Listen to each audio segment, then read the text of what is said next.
যখন আমি একটু সুস্থ অবস্থায় ছিলাম তখন উনি আমার মুখে হাত দিয়ে মানে বুলাইয়ে মানে বলতেছে যে ওই শয়তানটাও আমাকে এইভাবে মারছিল। মানে শেখ সাদি মানে পরিমণি বলছে যে মানে আমাকে এইভাবে মারছিল। তার মানে শেখ সাদি ওকে মারছে। হ্যাঁ, হসপিটাল তো গেছে, এটা তো ফেসবুকেই দিছে।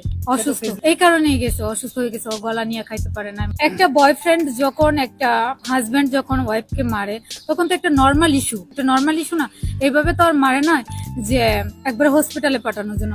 ওর যদি হসপিটালে যাইতে হয় তাহলে আমাকে যে এতটা মারলো তাহলে কি ওর কি একটু কমন সেন্স ছিল না যে আমাকে হসপিটালে নিয়ে যাইতে হবে? বর্তমান স্বামী হইতে পারে, মানে হ্যাঁ একসাথে থাকা হচ্ছে, বাসায় আসছে, একসাথে থাকতেছে, যাইতেছে, ঘুরতেছে, মানে পরিমণি শেখ সাদি একই রুমে আছে, একই বিছনায় আছে, একই টেবিলে খাবার খাচ্ছে, তাহলে ওনারা বিয়ে করছে না করছে সেটা তো আর আমি জানি না। মানে এটাই তো, এখন সবাইকে নিয়ে যদি শোয়া যায় তো এখন আপনি কাকে ডিপেন্ড করবেন যে স্বামী?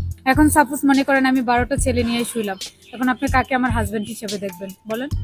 এটা আমি আপনার কাছে প্রশ্ন করতেছি। আমি একটা কথাই বলবো, ড্রাইভার থেকে শুরু করে নিম্ন শ্রেণী থেকে শুরু করে ওর মানে মানুষের সাথে শুইতে মানে বিন্দু পরিমাণ দ্বিধাবোধ নাই। মানে সবার সাথেই শুতে পারে, সবার সাথেই খারাপ ব্যবহার করতে পারে, সবাইকে মারধর করতে পারে। উনি তো একজন সেলিব্রিটি, উনাকে দেখে তো মানুষ শিখবে। উনি তো বাহিরে মানবতার ফেরিওয়ালা, বাংলাদেশ ব্যাংকের মানবতার ফেরিওয়ালা। ঈদের আগে যে ঝামেলাটা হয়েছে, উনি যে হসপিটালে ছিল, এটাও তো শেখ সাদিকে নেওয়া হয়েছে। ওইটা তো ওরা ঝগড়া লাগছে, মারামারি হয়েছে, তারপরে মানে হসপিটালে ছিল। শেখ সাদির সাথে কি ঝামেলা হয়েছিল, মারামারিটা একটু বলুন তো। মানে শেখ সাদির সাথে যে মার্কেটিং হয়েছিল ওইটাই আর কি, যে মানে পরে উনি হসপিটালে গেছিল।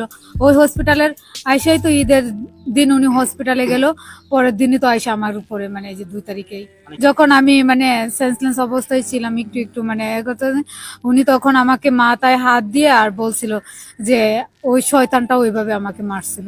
মানে কাজের মেয়েদের কাজ করবে, ভালো লাগবে না, টাকা দিয়ে যতদিন কাজ করবে টাকা দিয়ে বের করে দিবে, কিন্তু কারো গায়ে হাত তোলার তো রাইট নেই। রাইট আছে? রাইট নেই, কারণ হচ্ছে ওনার ভালো লাগে নাই, আর আমি তো ওনার বাসায় জোর করেও থাকতে চাই নাই। আমি মেসেজও দেখাইতে পারবো যে আমি এরকম মেসেজ সেন্ড করছি, কি ওনারা এই কথা বলছে। সর্বশেষ পুলিশ বলছে যে আমাকে যে এটা সুষ্ঠু বিচারে আওতায় আনা করে আমার সাথে যোগাযোগ করে নাই। মেবি পরীর কালকে বান্ধবী লামিয়া নাকি যে থানায় গেছিল যে আমার সাথে কথা বলার জন্য, না টেট করে নাই। তবে প্রথম দিন একজনে ফোন দিছিল, যেদিন আমি থানায় অভিযোগ দিছি, উনি আমাকে প্রথমে বলছিল যে এটা তোমাকে যদি পরি বলে যে 500 কোটি টাকা পরির বাসা থেকে নিয়ে আসছো, তারপরে হচ্ছে 100 ভরি গহনা নিয়ে আসছো, তারপরে হচ্ছে যে তোমার নামে যদি মামলা দেয় তো তখন তুমি কি করবা?